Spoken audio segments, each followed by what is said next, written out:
Okay, I am not going crazy. There is organ music coming from this locked barn. It is locked, and there is organ music coming from it. Righty then. Welcome everybody to today's video. Today I am in Wilmington, Illinois, and you can see behind me the downtown Wilmington area. A lot of old historic buildings here, and they all seem to be antique shops now for the most part. Wilmington, known for Route 66, known for the Gemini Giant, maybe known for the Wilmington Wildcats, their high school, or could even be known for Catfish Days. But the story I'm going to tell you today is a tragic tale, that of little Riley Fox. She was a 3-year-old girl who lived here in Wilmington with her parents and her brother. She was abducted out of her house while she slept. She was raped and murdered by a career criminal. And today, I'm going to explore that cemetery she's buried in, Oakwood Cemetery. Very historic cemetery. We're going to check out some tombstones there. I'm going to tell you Riley's story, what happened to her. It became nationwide headlines back in 2004. I'm going to show you the location they found her body, and I'm going to show you the house she was abducted from. So come join me as I tell you the story of Riley Fox and we explore Oakwood Cemetery. Here I am at the corner of Water Street and Route 53. So Route 53 is the Mother Road, Route 66. And there you go, you can see it on the sign there. Welcome to downtown Wilmington, US Route 66. So yeah, this was a town that I believe was just a farming town, started back in the 1800s. But look at these old buildings. Many old saloon-like buildings here. Unfortunately, I don't think they do a whole lot of business. They might, I don't know. A couple of Welcome to Catfish Days. We just had Catfish Days in Wilmington a couple weeks back. We have a private red door here. Don't even want to know what that's about. The rustic saloon here. Some of these buildings seem really interesting, but today I'm going to go explore Oakwood Cemetery, so let's see what we can find there. So come join me as we explore Oakwood Cemetery.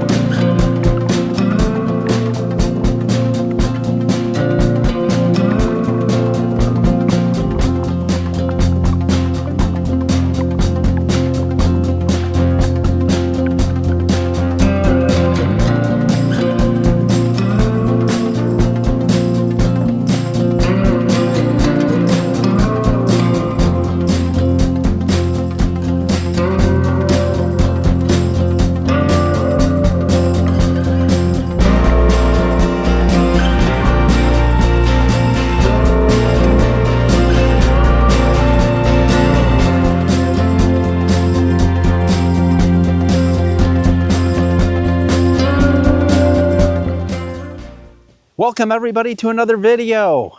Yes, it has been a minute. The summer's kind of gotten away from me a little bit. Look at this beautiful creek down here.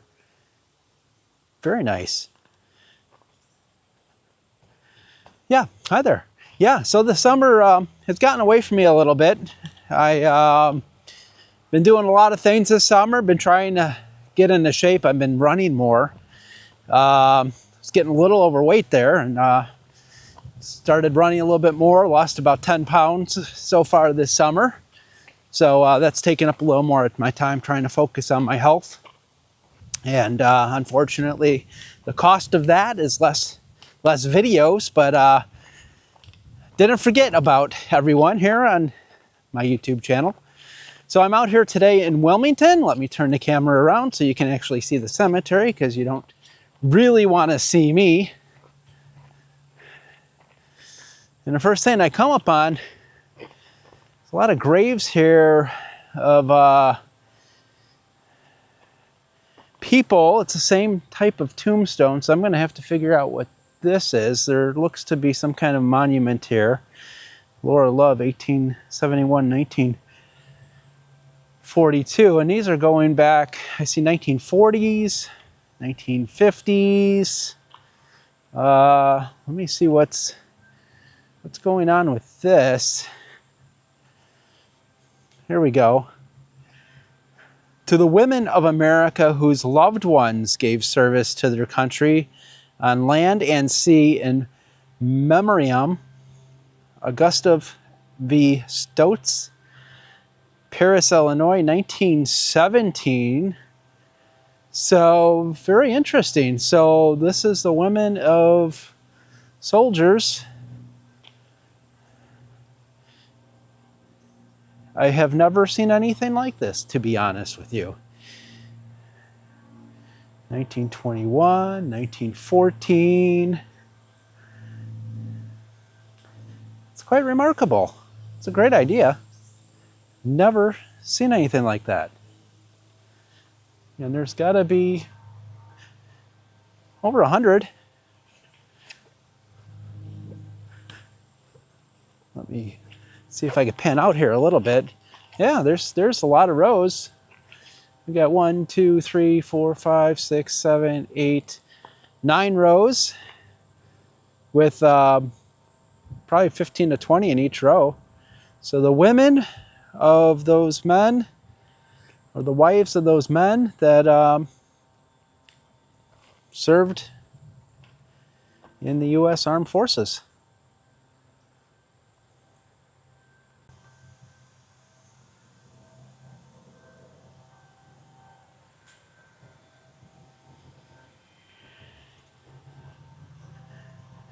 Here we have this appears to be a military type one. Edward Jackson, Illinois, U.S. Navy, World War II. Died in 1951, it looks like. Okay, one of the reasons why I came to this cemetery today is I have a story for you. A very tragic, sad story for you. I'm going to tell you the story of little Riley Fox. See, Riley was a young, energetic 3-year-old kid with an older brother, Tyler, mother, Melissa, and father, Kevin, who lived near here. Steen, that's a nice monument. Look at that decoration there. Kevin was a painter. Melissa was a waitress. They lived in a modest home here in the quaint rural town of Wilmington. Now, Wilmington, the population of 5,600 is known for things like Route 66, the Gemini Giant, and Catfish Days, which is a celebration that's held every summer. But what happened June 6, 2004 thrust this small town into the national spotlight for a much different reason. Very, very bad reason. See, on June 6, 2004, Kevin had picked up Riley and Tyler from their grandparents' house and arrived back at their house late, like 1 a.m.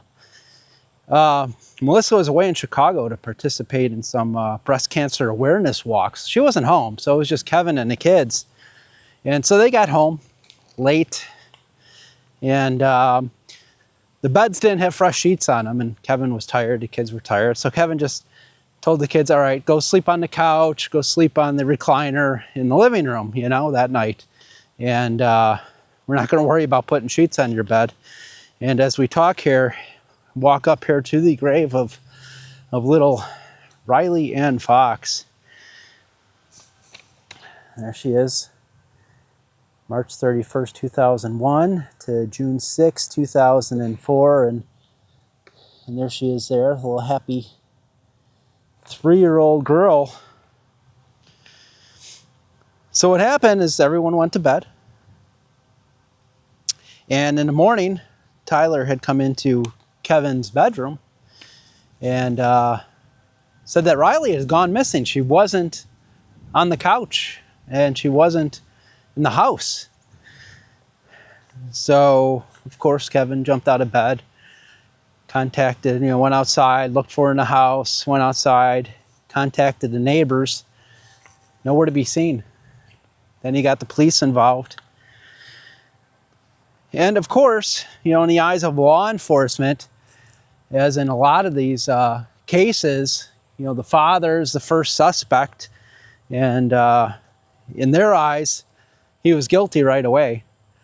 And so what had happened, they'd coerced a confession out of Kevin, and he was sent to jail. So you have a father whose young daughter went missing, whose law enforcement blamed him, coerced a confession out of him, and now he's in jail. So I can't even imagine the stress and anxiety and anger that was going on at this point in time. So anyways, after going unresolved, this is a very nice monument here. Helen Benson, 1937 to 1993. So anyways, after going unresolved for 5 years, DNA evidence eventually led to a man by the name of Scott Eby. He was a convicted sex offender who on June 6th was drunk and high on cocaine, decided he was going to break into some houses. He happened on Fox's house, broke in. Riley was sleeping on the couch, and he decided to abduct her. And what happened next was it's unspeakable. It's unspeakable what he did to little Riley, and a search was performed. I think the day that she went missing, later that day, she was found in a creek, face down, tied up, of course, dead. I will take you to that creek and show you where she was found. I will take you to the Fox's house and show you where the house is. So Scott Eby was sentenced to life in prison for this act. He was found guilty, sentenced to life in prison. The Foxes did win a multi-million-dollar lawsuit against the Will County Sheriff's Department for the way they handled the investigation. They overlooked some evidence that was there, pointing away from Kevin and to somebody else. They decided to overlook that, and they also decided, to coerce that confession out of Kevin. So there's a couple of things that happened there, and so they did win the lawsuit. They won about $15 million. And can you imagine though, $15 million, you win $15 million. Half of it's probably going to go to the lawyers right off the bat. Here's a nice one. Thomas Dixon, 1861, 1911, and Jessie, his wife, 1857 to 1942. I like this. Has some logs and a book, I assume to be the Bible, atop there. So anyhow, yeah, half of it probably going to the lawyers right off the bat, so there's 7.5 gone. And then they have to pay taxes on that full 15, because the lawyers aren't going to pay taxes. So you figure that's 40% in taxes right there. And so you really, that 15 million, at the end of the day, it's probably just a couple of million. And for all the pain and anguish and everything they had to go through, I think they probably should have gotten more. So, and the interesting thing is this, Scott Eby died in prison in 2023. Kevin Fox also died in 2023. Not in prison, however. They moved down to, I believe he was in Arkansas. Him and Melissa did get divorced. And, a lot of stress, a lot of things going on. They did get divorced. He was living in Arkansas and got in a traffic accident And unfortunately, that traffic accident claimed his life in 2023. So that's interesting as well, that the murderer and Riley's father both died in the same year. So that's a story of Riley Fox. Tragic, tragic story. I can't even imagine somebody coming in to my house, abducting my child, doing what they did to my child, and then killing them. It just, it's unimaginable. So rest in peace there, little Riley Fox. Okay guys, we're on our way now to the creek that little Riley Fox's body was found in the day after she died. I think it was, I can't remember if it was later that same day or the day after, but it wasn't too long after she died when they were doing a search. They did find her body in a creek, and we're going to the location where her body was found right now. So let's see what we can find.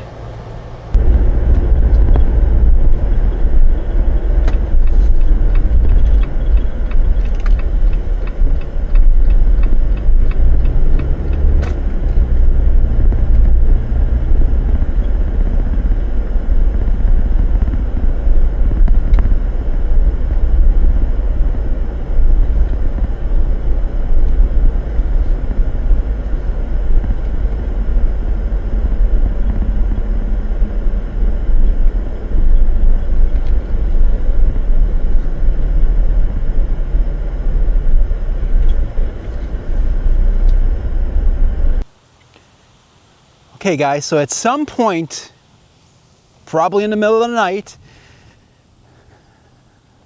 Abby brought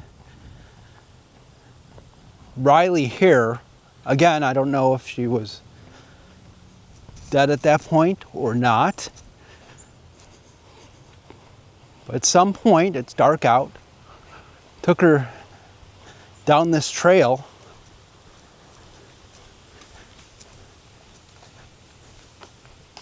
This massive trail that leads to the river, to the creek.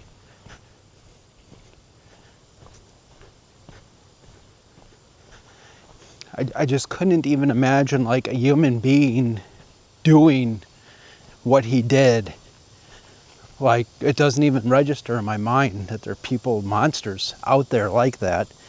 But he came into this forest preserve, decided he's going to dump her, right? This 3-year-old girl came down this path here, and then at the bottom of this path, he dumped her in the creek. This is a couple miles, only a couple miles away from her house, not very far. But here we go, guys. So this is where they found little Riley Fox, face down in this creek here. And the creek is not very deep at all. But it just, it's hard to imagine that somebody can do that to another human being. A couple of miles from the creek is the Fox's house where Riley was abducted from. They sold the house some time ago, so they no longer live here. Now back to the cemetery. Beautiful cemetery. This is the older section. I think there's some newer ones mixed in here as well, but mostly older. Sitting here amongst these large oak trees, they look like. Very scenic. I'm sure in the fall or winter this could be rather airy looking. This is a very nice monument here. George DeWitt, 1851-1899. Susie DeWitt, 1855 to 1937, so outlived her husband by 38 years. Very nice monument, though.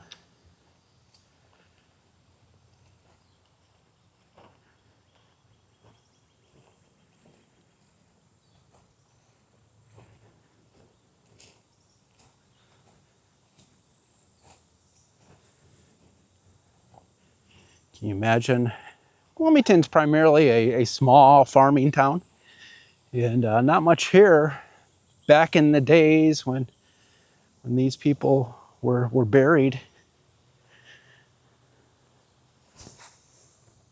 You got one here. Wright is the name. Died, it looks like 1864. A little hard to read on that one. Little difficult. This one has seen better days. You could see it was taller, and the top of it has succumbed to the weather and over the years. Carter is the name. Looks like 1908. That's when Carter passed away. We have Eva here, born December in 1856, died, looks like maybe 1866. Very nice stone. We must have some really old-time stones here, just the slabs. Oh, gonna make me go all the way down here. Schneider, it looks like the name is on that. I'm not getting on the ground to read that.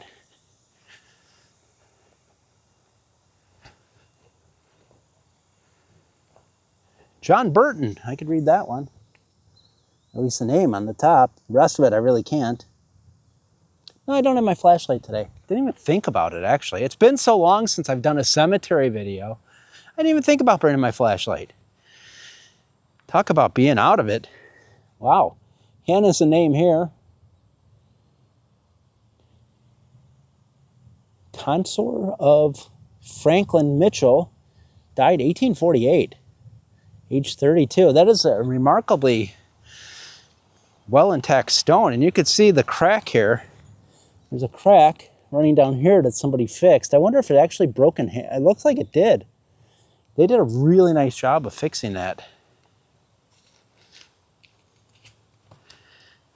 This one, you could tell this one is marble, readable.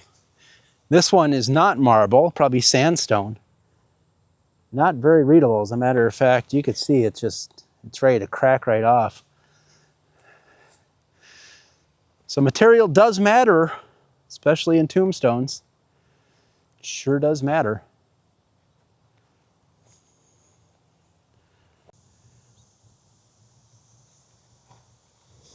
All right, you may ask yourself, Brian, you haven't been posting many videos lately, but there's been a couple of videos on your channel, like of you walking the streets of Chicago. Yeah, there has. I kind of like doing those videos, honestly. I have a couple more that I want to put out there that I have recorded. I don't know, it just seems like it's capturing a moment in time. You know, I know a lot of people that do watch this YouTube channel are probably retired, probably worked in Chicago, maybe downtown, and it just changes over time. So I thought it kind of needs to do that, just kind of the sights and sounds of Chicago, and it was very well received, and a lot of people want to see more of that. So I'll be doing some of that on the channel too, and if that's not your thing, that's fine. I have no problem with that. I will still be doing cemetery videos, probably other types of videos I'd want to do too, not sure, but yeah, it's not like the cemetery videos have gone away. They have not. They're still here, obviously. We have, now this appears to be the soldier section. We have the American flag right here. This is interesting. Elizabeth Clark died December 18th, 1900. This is all women. I wonder if it's similar to that section we were just in, but that section's on the other side of the cemetery. This is very interesting, but these are all women. I would love to know the story. I'm going to have to do some more investigation. If anyone knows the story about this, please leave it in the comments. I would love to know. If it's just the wives of the soldiers. Sophronia Pillsbury, I love that name. Sophronia died 1902. Sophronia, you have an excellent name. But this little section here, maybe this is the wives of Civil War soldiers. Then they got their own section. I have not seen a Civil War section as of yet, which leads me to believe there is one in here, seeing the wives of soldiers. So the latest one in here is this one here, 1907. June 16th, Anna Leslie died June 16th, 1907. That seems to be the most recent one in this section. And there's what, there's probably about 15, 20 of these just in this section. Earlier there was over 100 of the women section whose husbands were military. And I thought for sure this was Civil War section, but it's not, even though it has a Civil War type tombstones. It's very interesting. So again, if you know anything about this, I assume this is the wives to soldiers, maybe to Civil War soldiers. Please put that down in the comments. Let me know, because first time I've seen that. All the cemeteries I've done, the hundreds of cemeteries that I have done, I have never seen that before. So first for everything, right? And speaking of first, you could see the old wagon path here from back in the day. This is probably the main road into the cemetery. Because we have some old ones here. Phoebe, wife of Seymour Wheeler, it looks like. Can't really see when she died, but there's a whole series of writing there, maybe a prayer. Can't see that anymore, unfortunately.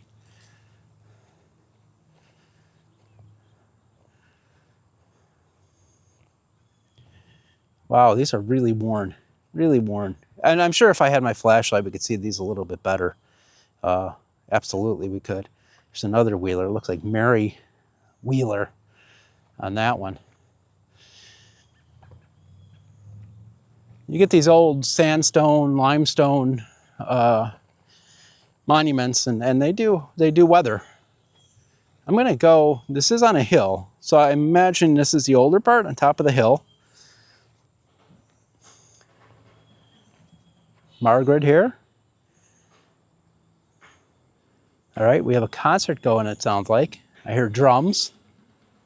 I hope I'm not the only one hearing that, so let me know if you're hearing drums too. John, is that John McCool? Wow. No. Is that really? I don't know. It's hard to see, but I want it to be John McCool because I think that's very cool. So maybe it's John McCool. I like that. Yeah, we got somebody jamming out on the drums.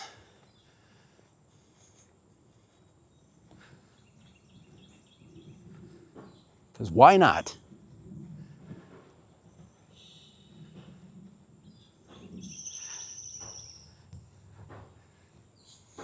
This one, I love these. I love these tombstones. I love these, like, just slabbed. Oh man, you can't tell what the inscription is. That is too bad. I love these tombstones. You can see the weeping willow. I could tell that. I don't even think a flashlight would help me there. You cannot tell. I mean, it is almost completely worn away. It looks like there might be an N here. Yeah, I mean, that's a shame. That's a really nice tombstone. I love it. All right, we got a concert. Let's go. All right. I'm sure the neighbors love it.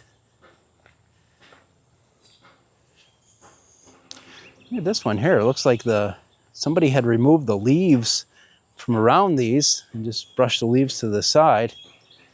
Again, hard to read anything on those. Those are so old. Maria is the name on here. It's like 1890s. Something Thompson, it looks like. I don't know. I don't know. This is a Catholic cemetery or any denomination cemetery.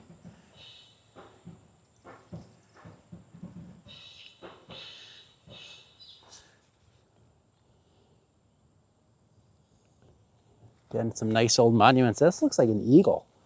That is an eagle atop a shield. I really wish that was readable, because that's not readable at all. At all. Very interesting.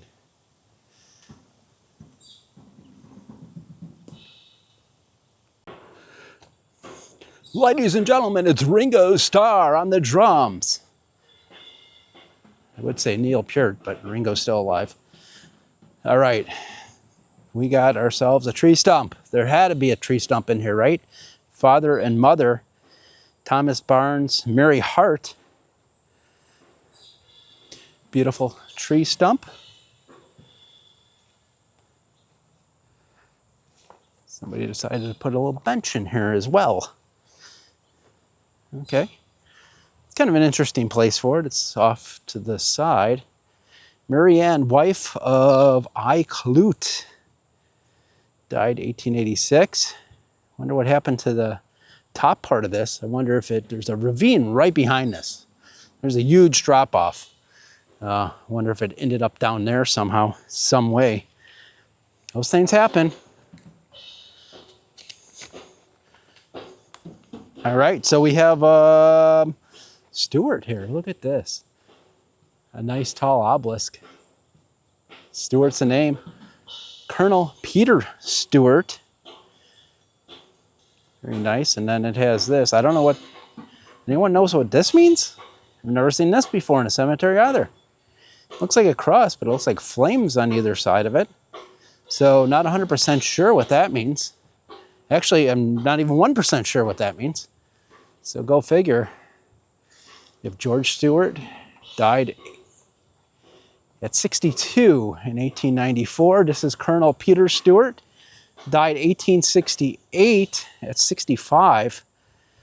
And his wife died in 1846. I wonder if there's a child that died in 1846, because that happens a lot in childbirth. Catherine, okay, so she died, she was 11, died 1847.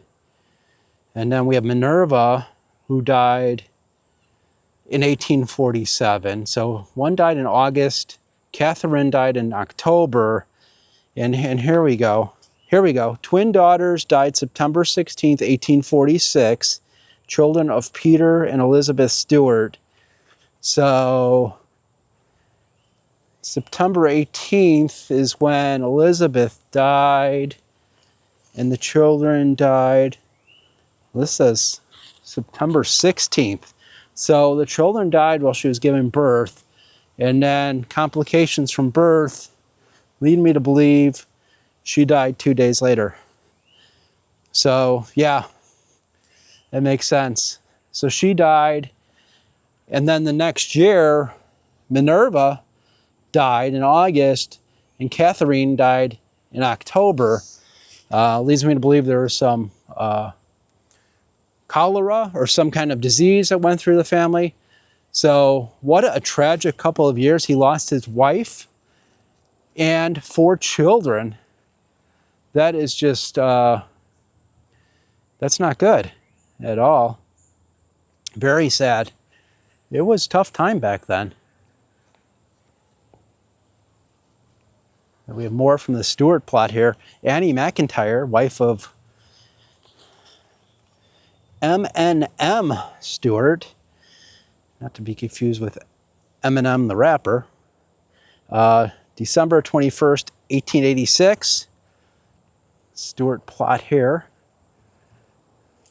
Malcolm Stewart, July 24th, 1834. Died January 4th, 1912. Not not very well scripted, I will say. The effort there was not very good. And there's something over here I really have to check out. I just find it very interesting. There's a wagon. So somebody was raking leaves in here. And there's a wagon just sitting here in the middle of the cemetery. So A, they're on lunch. B, something scared the hell out of them and they got out of here really quick, which I like B. B's what I'm favoring. Or C, they just forgot it out here and, I don't know, went home. I don't know, which is probably the most likely thing that happened. But I do like B. I would like to think that they were out here raking leaves. All of a sudden there was a ghost standing there next to them. They looked up, got scared, and just hightailed it out of here. I like that theory. Here's some more leaves that they need to rake up. I'm going with that theory. That sounds good. Here we have Shrek. Oh no, it's not, it's Shirk. Sorry, not Shrek. Another nice obelisk here. Joseph Shirk, born 1819, died 1883. Very nice. And some more symbols here. I don't know what that stands for. There's a lot of, I don't know. If anyone knows what that means, please let me know. Marianne, his wife, died 1900. And Albert, probably their child, died 1935. Beautiful monument. This is a wonderful cemetery. I didn't know what to expect, but I was not expecting this. This is definitely the older part. This is a family plot. Daniel Stewart. A lot of Stewarts in this cemetery. Daniel Stewart died 1874, age 73. Look at his wife's name. Kelfubnia.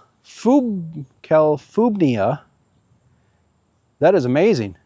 Never heard of a name like that. Died at 60 in 1877.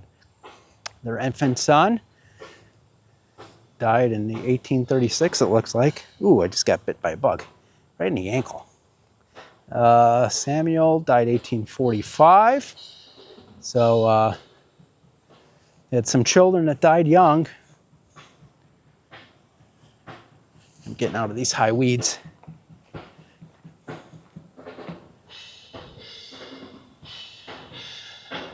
Hope you enjoy the concert.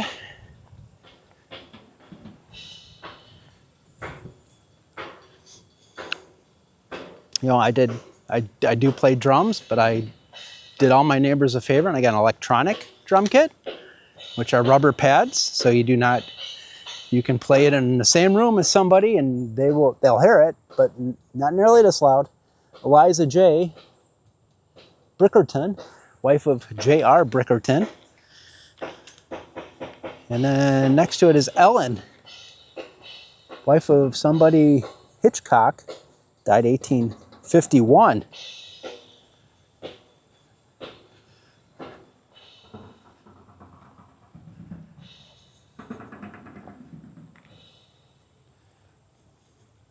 Yes, cemetery, exploration, and concert.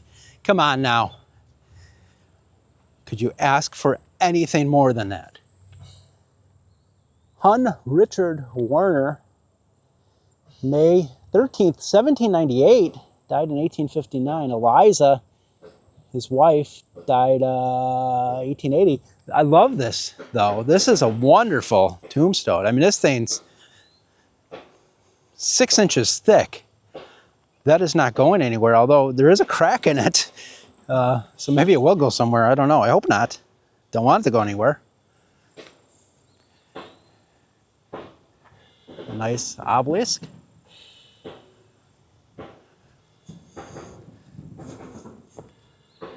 Archibald McIntyre died March 2nd, 1877, 63. So I'm wondering if, usually if they came, he's Irish, obviously, McIntyre. And usually if they came from Ireland, they would tell you what county of Ireland they were from. So maybe he was born here.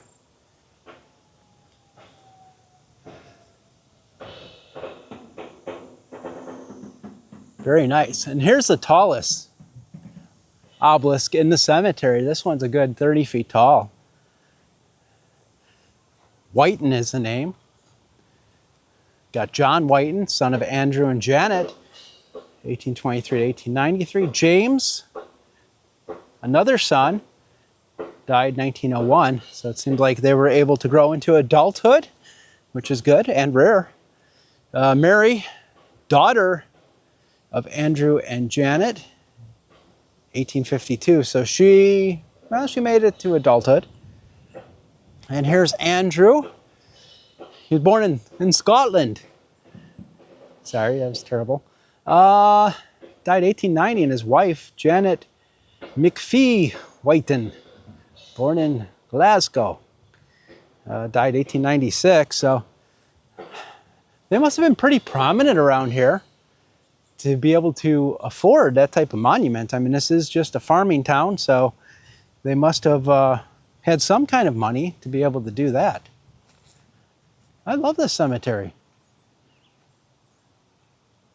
All right, everybody, I hope you enjoyed this cemetery walk today. It's nice to get out and explore a cemetery again. It's been a while. So you got to hear, well, creepy organ music, which is weird. The tragic tale of Riley Fox. We got to hear some drumming, some music while we explored the cemetery, and some wonderful, wonderful old graves. So thank you so much for joining me. Please subscribe, because YouTube doesn't like me. Really don't. That's another story for another time. Please subscribe if you like this video. Give it a thumbs up at least. And as always, until next time, keep exploring.